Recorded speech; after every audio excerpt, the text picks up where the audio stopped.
दक्षे स्थिते भक्तपक्षे कामाक्षि मातर् नमस्ते।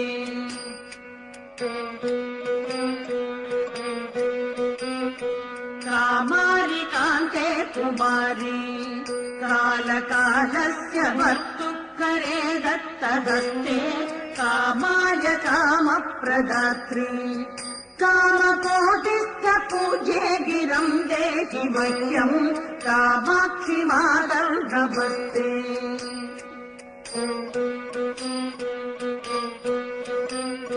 श्रीचक्रमध्ये वसन्ति भूतरक्षपिशाचादिदुष्टान् हरन्ति श्रीकामकोट्यान् ज्वलन्ति कामजीव